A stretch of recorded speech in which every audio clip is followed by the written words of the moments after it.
What's up? What's up? What's up? We are here. We are here. Give me a minute. Give me a minute. But I know I had scheduled it for 6:30, so I'll give everybody a chance to get in here.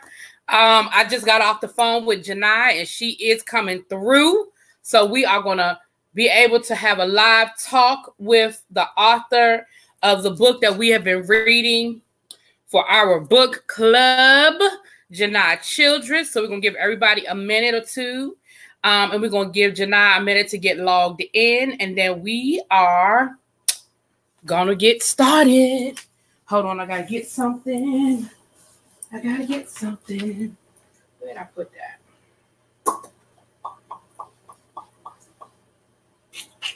Did I put it in this bag? No, it's not in this bag. It's not in this bag. It's in my other bag. Hold on, y'all. It's in my other bag.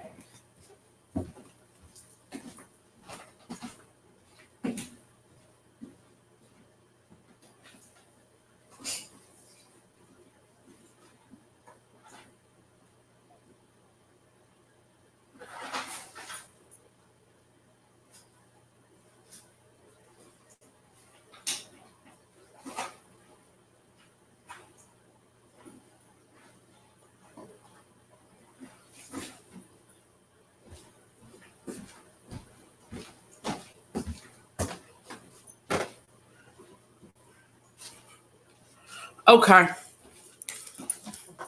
Abby, what's up, babe? Yes, live book club chat. Janai, I see you getting yourself situated. I'm going to bring you on when you're ready, girl.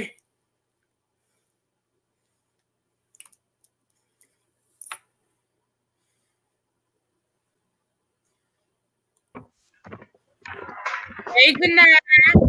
Hey. Trying to get this lighting together. We'll get started when you're ready. Get your lighting right, girl. Get your lighting right. We'll get started. Because I'm still trying. Look, I'm trying to find something that I don't know what I did. Right. Hold on. Where did I put it? Oh, here it is, right here. Here it is. Okay. Good. What I'm looking for. Woo! Welcome to the room, everybody who is in the room. Looks like people are coming in a little slow. You know, I guess we got that after work before dinner crowd. We got to get coming in through here. What's up, little baby? Hey, China White. Abby is in the house. Okay. Now, let me tell you something, Janai. Ebony is one of my moderators. She's one of my girls, too. We are fast becoming friends. She actually lived down in the Queen City. She lived down in Charlotte, honey. Okay. Yeah. Janai knows Charlotte well. Yeah. And she already threatened me because what I don't know, I didn't tell you this, but I said that I'm going to do a book giveaway. Okay. So I'm going to do 3 books, and I'm going to get you to sign them, and somebody's going to win 3 of those books tonight. Okay. I don't know how I'm going to figure it out yet, but I'm going to come up with something fair. Okay. But Abby already told me that that's 2 books because one is hers. So one is yours. Yes, Ebony. Claim it. One is yours, Ebony. One is yours. So now I got 2 books to give away. China White says she's sneak watching at work. Okay. All right, girl. We understand that too. So we're getting ready to get started because I don't want to take up too much time. We are both working people. Janai's a working mom. And so you know how that goes. So I told her 30 to 45 minutes. So we're going to get her in and get her out. If you want more interaction, you're going to have to buy her book, honey. You're going to buy the book. But before that's what I'm here for. Exactly. We're going to answer some questions and all that good stuff. So, but before I get started, I do want to mention, 1, because it's October, but 2, I also just want to highlight. So I said this when we did the interview, and if you didn't catch the interview, go ahead and catch the, I'll put the link up again, the interview when we did this. But these, Janai is also, if you don't mind me saying, well, you said it before, she's an elementary school teacher. And so her first couple of books were children's books, but they were also very near and dear to her heart. If you want more information, you got to go watch the video, honey. But They are dealing specifically with breast cancer and how it affects children who have parents who have been stricken with breast cancer. So one, because it's October, but two, also we want to highlight your other books. And anybody, I highly, highly recommend. I have bought this book myself. My cousin, I've said this before, but my cousin had breast cancer, was diagnosed last year, and I bought this book for her children, and their age ranges were one is a freshman in high school this year, all the way down. So she has 3 children. So, but I highly recommend that you guys. It's called Kids Wear Pink 2, and then London Giselle Hall presents My Beautiful Mommy. And there's definitely a story there, definitely a story. So again, I don't want to rehash. I'm gonna have to go back and look at the first interview to get all of that. So first of all, I want to say thank you again. And we have been, as my YouTube channel, we have been reading your book. Okay.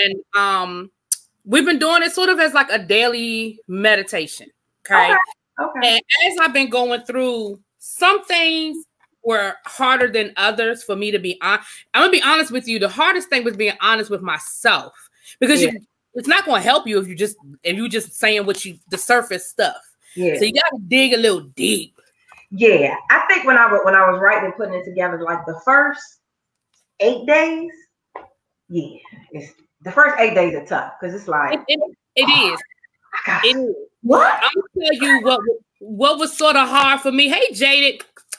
What was sort of hard for me was it was day 17. One, because it was, what does your piece look like? What does your piece feel like? What does your piece sound like? And that's a very surface question that you can be surface with.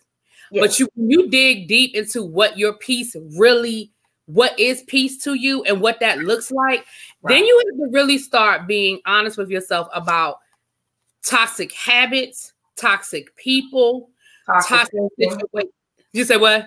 Toxic thinking. Your thinking can be toxic at times. Yeah. Absolutely. Because then you have to say to yourself, because day 16 is, how valuable is your peace?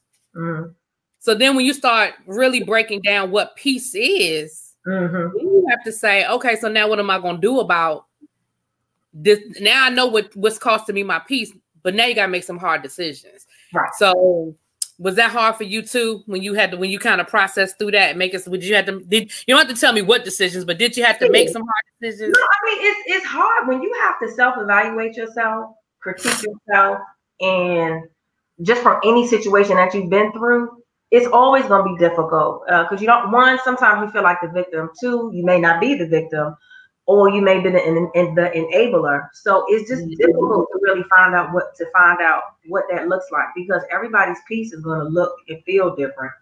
Yeah. So it just depends on where you are in your thought process and how you want to move on from that and move forward to just better yourself. Okay.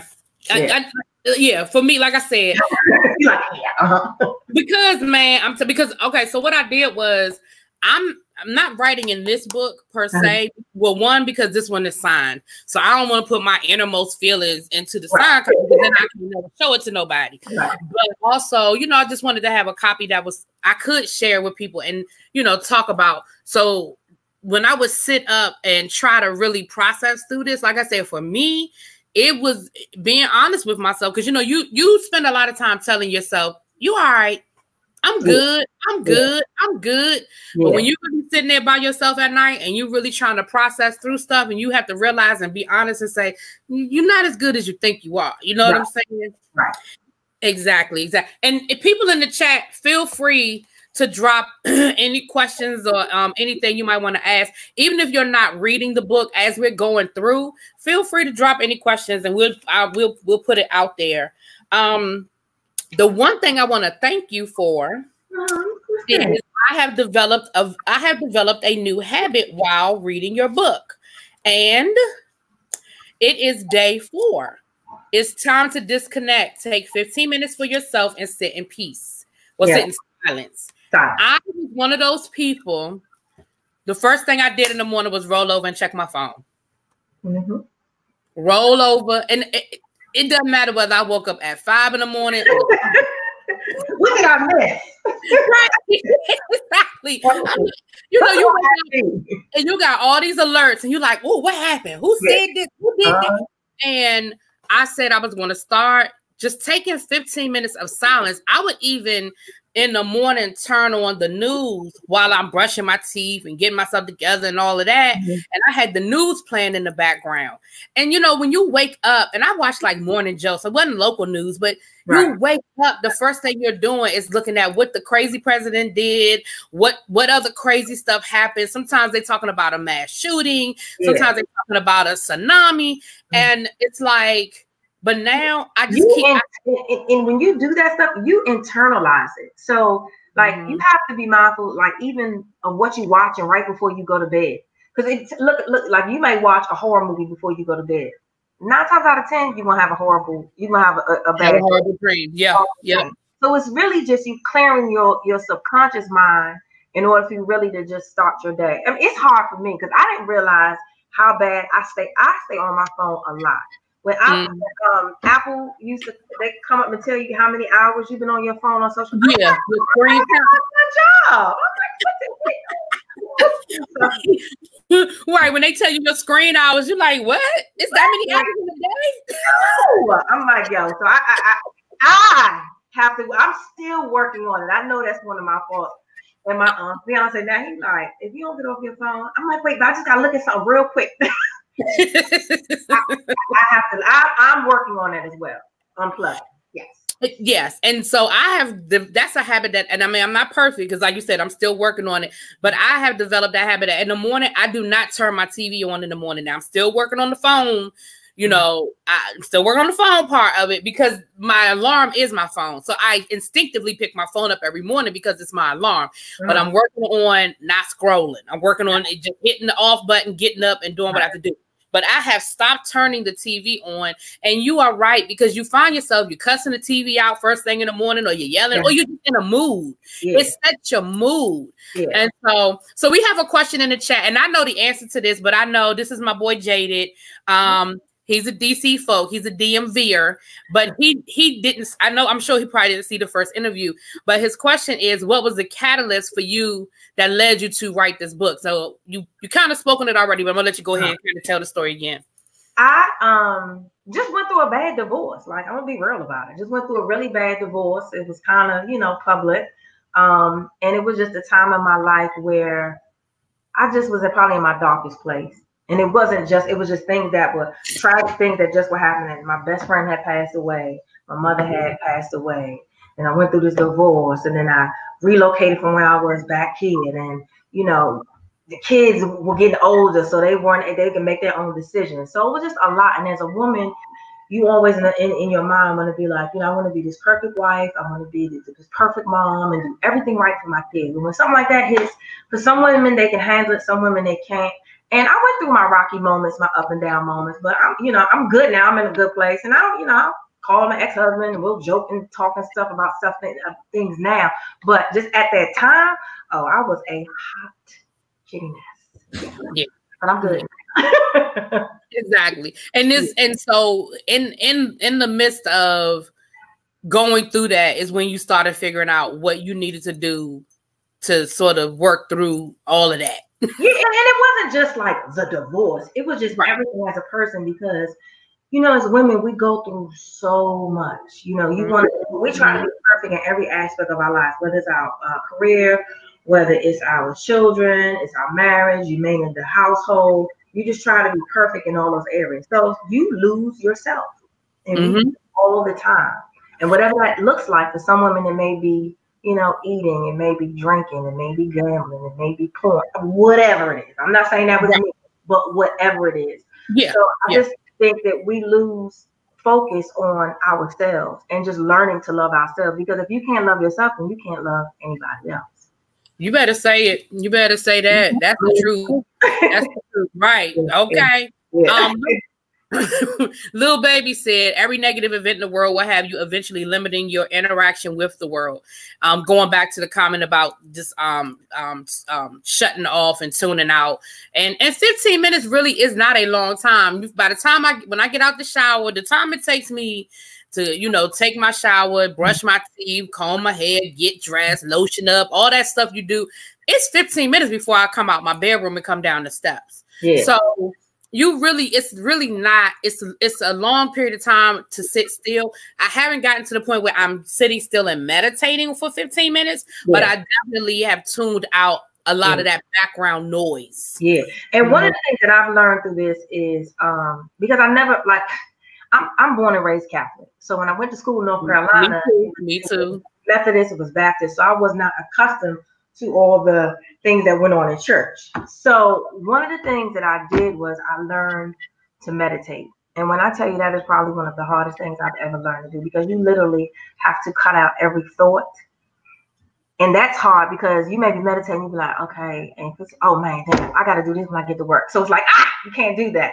So I learned in the morning, the first thing I do when I get up in the morning, my alarm will go off about 5:15. I just lay there for like 15 minutes. Just lay there.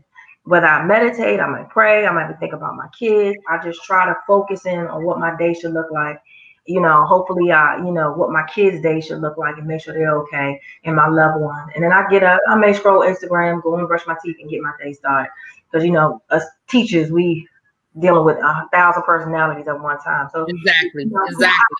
You have to like get your mind right in order really to just have a productive day from the get-go. Exactly. And that's something I try to explain to people, to my friends. When I worked, because I worked for a few years, I wasn't in the classroom. Excuse me. And what people don't understand about teaching is that you are on from the minute your car hits the parking lot. I mean, you have to make sure when you get out the car, because the kids see you getting out the car, they run up to you, depending on where you are, they speak, and you walk in the door, you are on. There is no downtime. When I was not in a classroom, I could come into work, I could get some coffee, I could sit at my desk, I could walk across the cubicle at my friends. You know what I mean? I could give myself minutes to decompress, but it's on and popping. Like you are on from the minute you pull into the parking lot. Yeah. So okay, we got a couple of more questions. Jada, thank you. Jada is asking these questions, honey. Thank you, Jada. Thank you, Jada.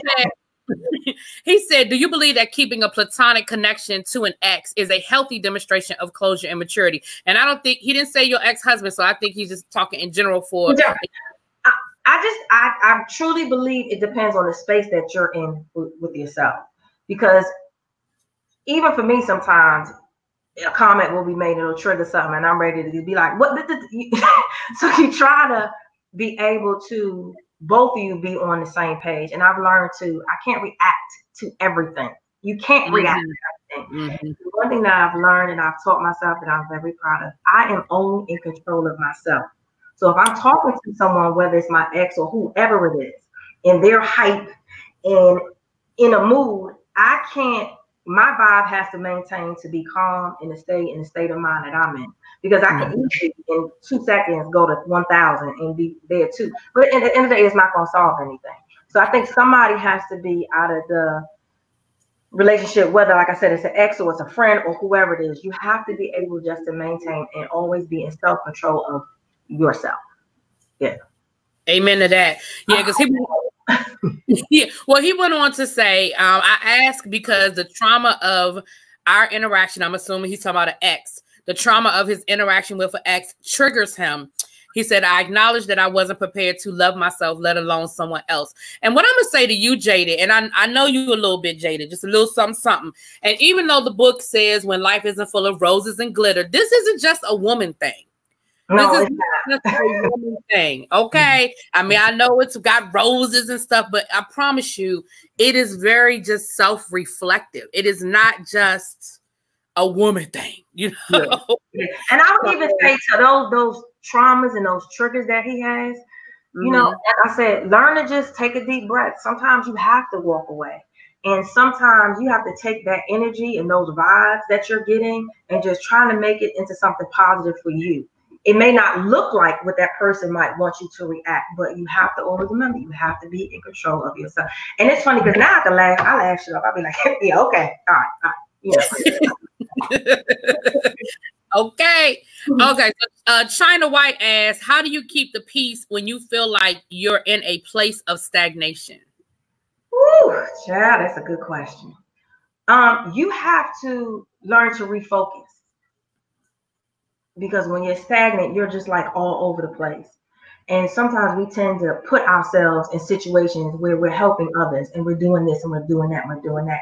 But at the end of the day, you got to bring it back in, because you have to focus on you. Because if you're not focused and you can't find your peace, everything around you is going to crumble. When I say everything around you is going to crumble. And you always going to feel like you're rushing and doing something. And you're not going to feel productive. But at the end of the day, you want to be focused and you want to be productive in what you're doing. I hope that. Yeah. Hey, you can only give your perspective, right? So the other one that got me, because I marked them as I was going through them, I was like, oh, I'm going to ask you now about this one. With day 19, it says, learn to be the love you never received. Girl, when I read that one, I had to pause my damn self. I said, learn to be the love that you never received, and then you're going to say because you deserve it. And the meditation on that is why would your younger self be proud of you today? And so when that term, that's something that I'm put on a sticky and put it on my mirror. Learn to be the love you never received. And I automatically thought of not just because a lot of this did not take me to boyfriend, girlfriend, husband, wife stuff. A lot of this took me to just relationship, right? Yes. And I really thought about, because to be just get a little deep with it. When I was younger, I look back on it now, and I did not love myself as much as I do now, or I should have been, for different reasons, a variety of reasons. And so when I went back to what would my younger self be proud of, that's what it brought me back to. The fact that I am truly in that space where things still bother me. I'm not oblivious to stuff, but I truly am in a space of self-love and acceptance of just who I am, flaws and all. Yeah. But I thought that was so deep that learn was when you, like, I know you don't remember how you came up with all of this, but like, where were you, I guess, in that moment when you said, learn to be the love that you look, I don't know. Learn to be the love. Like, I go back to it now, but for me, it just really supposed to be learn to be the love you never received. That's it. Well, one of the things that just as women, and it's like you said, it's not always, a male-female relationship. It can also be, friendship relationships that you have with people. You always want to be loved. Like you want people to be nice to you. You want people to be kind to you. You want people to have nice, good actions towards you. But what happens is that when you're in a relationship and it's not reciprocated and things start to happen, those triggers, like your boy Jada was talking about before, you tend to hold on to those triggers. And those triggers send you into other thoughts. You get angry, you're mad. You go into depression. So you just have to learn to just, like I said, be mindful of what you say, how you say it, your actions. And we get mad, because I get mad too. And sometimes exactly. You hurt somebody's feelings, like, oh no, you didn't. Let me tell you. But I mean, it is what it is. So you just want to give out what you want received back to you. Almost like a boomerang effect. Yeah. And if it's not reciprocated back to you, then it's not for you. Whether, like I said, it could be a relationship with a girlfriend or a best friend or anything like that. Because, I have my best friend, we've been friends almost 30 years, and we laugh because we've fallen out about 3 times in those 30 years. And I'm like, remember in 1995, you ain't want to talk to me. Yeah. But we were in a different place. And now we're in such a good space that, we can look back on it and be like, wow, so we do have a healthy relationship. Yeah. Okay. All right. So Evelyn Gordon says, how do I deal with indecisions? I struggle with making decisions because I'm afraid of the outcome. Me too. So what I've learned to do is I write everything down. When I say I write everything down, I have sticky notes. I think I told you this before. I put sticky notes all over everything that I wanted to do, everything that I need. Even during the day during school, I have sticky notes all over. Not just to remind me what I need to do, but if I lose track, I can look back and be like, oh, dang, I got to get this done. You can't really worry about the outcome, because sometimes the outcome is not going to be good anyway. But if you worry about that, that's just your anxiety and your stress. So you have to learn to work through that anxiety so you can push through and you'll get the outcome that you want. So you have to put that, you got to put the time in the action in for those outcomes to come out the way that you want them to be. Like, so if you're only putting 10% into it, that's what your outcome is going to be, 10% of what you put into it. So it's what you put into it and how you put into it. And again, you can't always worry about the outcome. You can write your goal down and say, okay, this is what I want this to look like at the end. And then it may work out for you. Yeah. Okay. All right now. Okay. So another one that spoke to me, and this was another one that I really thought on, and I was like, okay, the beauty of Lord, I can't read now. The beauty of it all is how we are calm in the storm and anxious in the quiet. And I was like, you know what?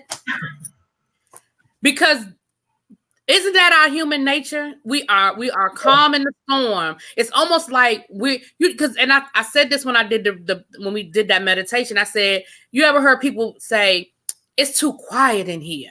Something getting ready to happen. It's too calm. Something bad's getting ready to happen. And it's like we can't be okay with our life not in chaos, or things. I shouldn't say our life, but things not in chaos. It's like when things are going good, we can't even be comfortable in it. But then when stuff is chaotic, it's almost like, oh, okay, cool. All right, cool. And that's what it was me. The one thing that I take away from this, and I tell people that whatever your storm is, it's gonna clear. It's gonna clear. And as much emotion as you might have in that storm, or whatever it is, it's going to clear. And when it clears and the dust settles, you're gonna be like, I was tripping. Wasn't that deep? It wasn't that serious. But the thing about it is, when you're in the storm, in the midst of it, you can't see nothing. You can't see nothing, you can't hear nothing. So you have to be able to. That's when you learn to meditate. You pull yourself in. Girl, I got to laugh about it now. I used to be like, oh God, I'm not going to make it. Oh God. So I had lost all this weight. I had stressed myself out. I had lost almost 20 pounds. I'm only with like 150. So you can't afford to lose no 20 pounds, child. I was like this, like skinny face and all. But I was going through my storm, but I wouldn't eat. I wasn't hungry, but I just wouldn't eat. I would just drink a lot of water and everything. And it started physically impacting me. And my girlfriends were like, sis, like your pockets are together on your jeans. Like, what are you doing? I was like, no, I can't pull it together. And I remember my son one day said to me, he was like, Mom, what? You need to get it together. And I was like, did my boy just tell me I need to get it together? And I did. And I look back on it, I'm like, wow, like I was tripping. I was really tripping. Yeah. Well, and I I think we all, because like you said, when you're in it, it is the end of the world. It won't ever get better. When you in it, honey, when you are in it. So yeah, I definitely get that. Evie said it's because we learn to operate in dysfunction so much that when things are normal, quote unquote, we are uneasy. Yeah. And that's where it took me to. Yeah. And honestly, the craziest thing, a lot of us come from dysfunctional families. So all we know is dysfunction. So when there is something that is functional, we start questioning, like, what? They trying to stop doing that. But it's just like what you can cope with. So you have to learn like how you're going to cope with it and what you're going to cope with and how you're going to move on from the situation. Because some dysfunction is okay, but you want to be functional. Right. And that's, I mean, and you have to learn how to cope. I mean, if you never deal with I feel like if you never have any adversity or you don't know, then when you're faced with it, you really don't know. So, I mean, I do think you need some of it, but how we deal with it and process it is where we trying to strive to, you know what I'm saying? Now, I told you this was one of the first things that jumped out at me when I got this book. And I said this to you when we did the first interview. If it cost you your peace, it's too expensive. Yeah. And again, I went back to, for me, I guess I always sort of go back to toxic people and toxic relationships, you know. And I learned this, well, the toxic people we know, ain't no need, but the toxic, for me, I was in a job where I wanted more. I didn't have a problem with the job, but I just kept, I wasn't fulfilled, and I just kept saying, I want more, I want more, I want more, I want more. And when I lost it, I lost my job. They had cutbacks, and I was one of the cutbacks. Yeah. And I realized that in a place where I thought I was irreplaceable, I was replaced very quickly. And from that point forward, I realized, you know what? I am here allowing myself to not be happy or be fulfilled for everybody else. But they were able to move on so quickly without me. And so that it took me back to that place when he said, if it costs you your peace, it's too expensive. That job was costing me my peace because I wasn't happy. Like, I just wasn't fulfilled. I was like, I'm not challenged here anymore. Not what I want to do. So for me, obviously people, we know that goes without saying, but even situations that we allow ourselves to be in, so I think one of the things sometimes you have to, when it's over, it's over. And you have to learn to walk away. But whether it's a job, whether it's, relationship, we kind of try to hold on to it. But when it's over, like, it's over. Like, move on. Like, what are you sitting around for? When they give you your pink slip at your job, you don't sit around and come in the next day at your cubicle like, let me see what y'all gonna do today. No, you don't come back. It's over. When it's over. Like, move on. You gotta move. Exactly. I feel the same way. Like I said, I know for me, that's where it took me. All right, so we're at 30 minutes, so I'm gonna ask you 2 more questions, and then I'm gonna let you get out of here. Okay. I know what my last question is gonna be. Jada put a good question in the chat, and that'll be my last question. Okay. But here's what I want to say. I didn't quite get here yet, but on day 29, which is almost at the end of the book, it says, and this is what you just said was the hardest thing for you to learn how to do, which, honey, I'm working on it. Meditate. Meditate. You only have 2 choices in life, evolve or repeat. And I thought, okay, Crystal, all right, evolve or repeat, 60 minutes of meditation, focus on your evolution. So I know you said that was the hardest thing for you to learn how to do. Are you there? Are you at 60 minutes a day? No, ma'am, I'm not at 60. I am a work in progress. I am not ashamed to admit it. Right. So one of the things that I do, like the music we listen to. Like, I'm a hip hop fanatic. Like, I even like some of the new hip hop, like the new Megan Thee Stallion. Oh, I listen to all that. Right. But sometimes you have to put in that meditation music, and it is so soothing. And sometimes on my way into work, I'll put it in. I'll just put it in and just listen. It has no words. It's just calming music. And I actually use it in my classroom. When my kids are writing and things like that, or independent reading, I'll play soft jazz, or I'll play some type of classical music just for them to kind of learn to relax themselves, because we never relax. There's never a time when you like, it's always like, oh, let me go through this. Oh man, I gotta make me a nail appointment. I gotta get my lashes done. I gotta, whatever it is, you always doing something. So I just think you have to find that time where you just want to just woosah and it just be about you. I listen to white noise. I don't know if you've ever had a Reiki treatment. Are you familiar with Reiki? Yeah. Yes. So when I went to Kenya, my cousin lives in Kenya, and I went to Kenya, and she is a Reiki therapist, I guess is the right word. I'm not sure. And she, I wasn't sleeping. And she was like, this isn't jet lag. Like everybody else would be asleep. It was me and like 4 or 5 of my other family members. And I would be walking the house at night, and I was not sleeping. And so she was like, I really would like to, and this was after I had the situation with my legs and everything. And she said, I really would like to just do a Reiki treatment on you. And she did the Reiki treatment, and she said, you are exhausted. Your body is exhausted. She said, I almost fell asleep because, with Reiki, you pulling the other person's energy. She said, I almost fell asleep doing the treatment on you because your energy. And she said, start listening to white noise. And so that is what I do at night. I put on, I love the ocean. I love the beach. And I put on the beach, the waves. at night. That's what I fall asleep to. I love rain, so I listen to the rain. So I listen to white noise, and that's what. And in my classroom, I do the same thing. Sometimes listen to words. Sometimes I'll put on jazz or classical. We do the same thing. We do the same thing. I understand that, but for me, I had to. You gotta, and you have to find out what, like when I ask you, like what does your peace look like? What does your peace sound like? For me, it's anything by the water.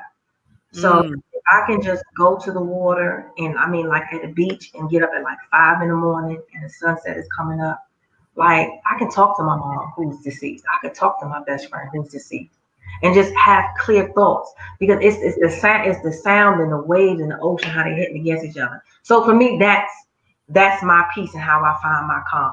Now I don't live in the ocean, so you know, other things to kind of help me with that. But you know, I just try to better yourself. That's all I do. I mean, I work out a lot, but a lot of reasons why people say you work out too much, you did it. But I do it because it relieves stress. Because you know, like you said, we're teaching, we deal with a lot. Yeah. And you bring those energies home, and when I get home, people laugh. When I get home, I take everything off. Everything, church, everything off that I had in school, because I don't want that energy attached to me. I'm in my house. This is my peace, right? Yeah. So, you know, and I put on my little lounge clothes, and I make a workout. I may cook dinner or whatever I do. But you have to learn to let those energies go and let those vibes go, and just leave it where it is. Now, Evelyn, I don't know if you want me to read this. Evelyn put something in the chat about struggling with making a serious decision about her marriage. I'm just leaving that. And she said that, you know, that her husband is a good man, but she's just struggling with that about being fulfilled ultimately. And now, let me say this. So, and I heard this a couple of weeks ago from a speaking coach, and a young lady asked her about a relationship with a man, and she said, he loves me, but. So when I look at this and I see her comment, it says, my husband is a good man, but there shouldn't be a but. It just shouldn't be. There shouldn't be a but at all. And if you are having second thoughts, if you are questioning anything, try to, you know, I'm not an advocate for, hey, divorce. That's not what I'm saying. Maybe, you know, you can try to talk to him. Maybe you can try counseling. Put things in place to implement before that's your final decision. But whenever you talk about your man or your woman, there should never be a but, ever, about anything. So. All right. So this is what I'm going to do. Those of you that's been rocking and talking, I appreciate y'all. So this is what we getting ready to do. I have one final question, and then I'm going to tell y'all who's getting a signed copy of the book. So Jada asked a great question. It's not necessarily connected to this book, but I think it's a good question. And he said, if you could choose any famous person or author who could write the foreword for your next book, who would that person be? And I'm going to add, and why? That's a good one, right? Oh my gosh. Read it again. Like who would if you could choose a famous author or person to write the foreword for your next book, who would you choose and why? Gosh, famous person. Well, she passed away, so we can't use her. You gonna say Maya Angelou? Yeah, and you, oh my gosh, I'm gonna say you can say Maya Angelou, child. You can say Maya. You know what I would probably do? Because listen, we all have things that go on in our lives, and I'm funny. Like my next thing, I want to do comedy. I really do, but I would really like. You are funny. I'm funny. I'm really funny. Like I'm gonna do stand up. Y'all gonna be like, that lady said she was gonna do stand up. But honestly, like right now, because everything to me, I'm not gonna say like I'm this serious person, but maybe like a Tyler Perry, Shonda Rhimes. Oh, Shonda Rhimes, yes. Yeah, to write the forward. Yeah, because I got a hell of a story. Y'all be like this. Oh my God. I don't even know. Look, I only know part of your story, and it's definitely a hell of a story, honey. I'm looking for why I can't find it now that I'm looking for the Maya Angelou quote that you have in here. I can't find that. Oh yeah. Hold on. It's right. It's in one of the first couple of days. I remember that. Here it is right here. Hear my quick Maya Angelou story. Okay, tell you a quick Maya Angelou. So I attended a historical Black college in Greensboro. Bennett College, Greensboro, North Carolina. And Maya Angelou was teaching a course at Bennett at the time.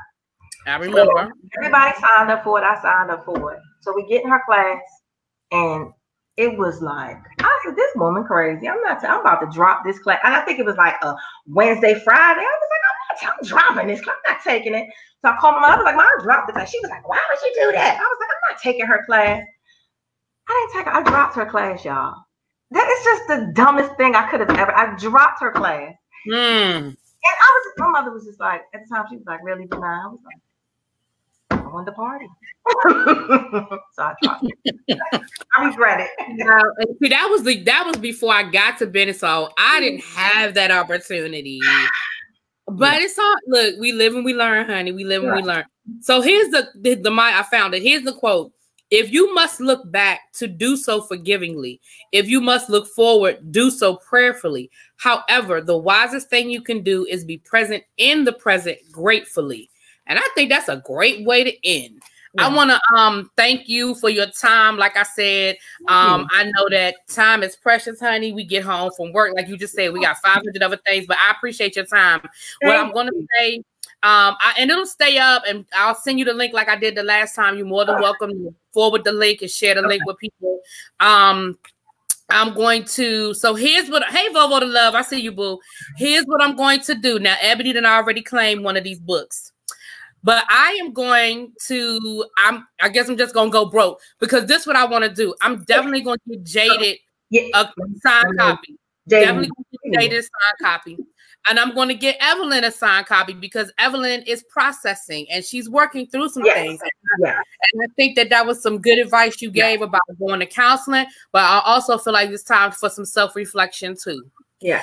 And Miss China White, because you were in here and you were rocking and you asked some questions and participated. So those are going to be, so what I need, Jaded, I can find you, child. Ebby, I know how to find you. But Evelyn Gordon and China White, you guys shoot me an email with your contact information, and I'm gonna order the books. And once I order the books, I will shoot over to Janai's house. She don't live that far from me. I'm gonna shoot over to her house, get her to sign the books for me, and then they will be in the mail. So give me about a week or two turnaround, because I gotta order them, and then I gotta catch up with her, because she be busy. Gotta catch up with her, and then I'll get the books to you guys. But thank y'all so much. If you guys want to contact me, I'm on Instagram, love.Janai. Follow me, hit me up. If you Janai. Yes, that's my Instagram. With the hyphen or without the hyphen? Without the hyphen. Okay, Janai.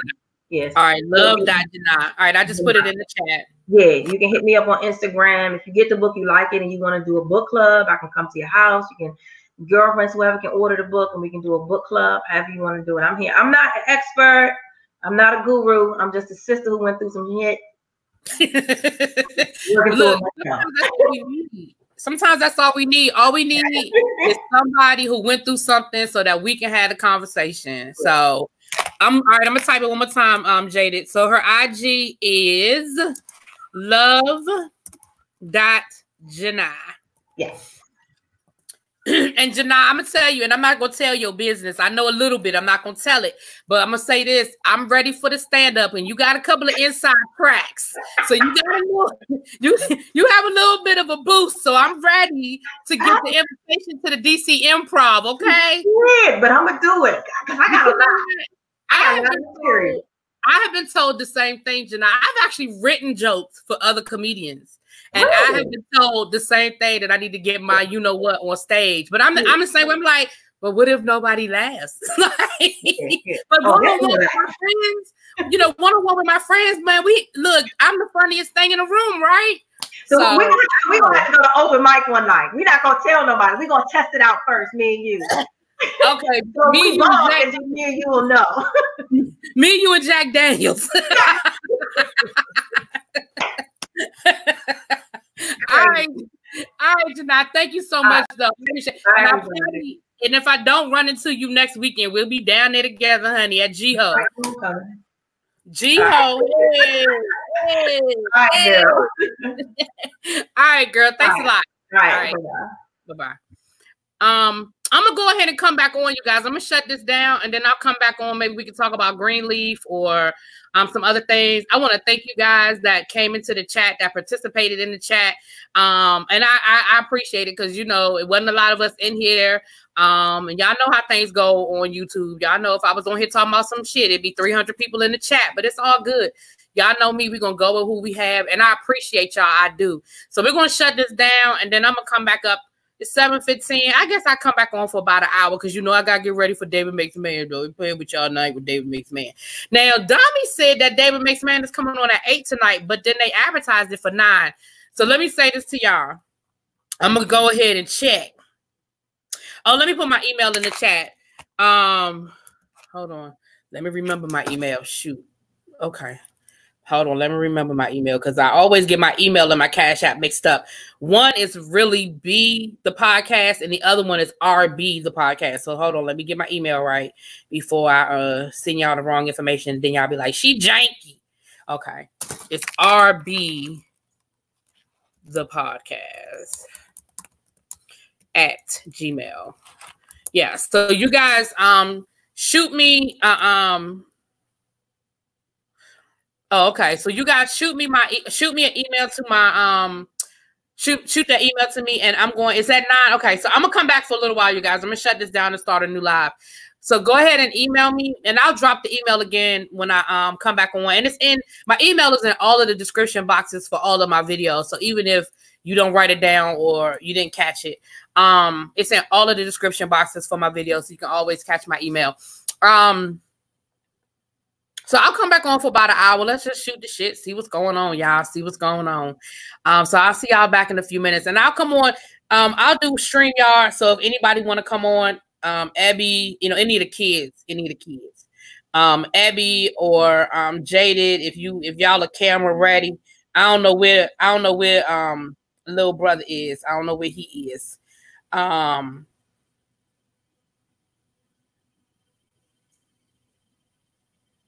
Sorry, I'm just reading the email. A text I just got from in the group. All right. Okay, hold on. Let me write that down before I close this out. I got your email right here. Hold on. Let me write that down before I close this out.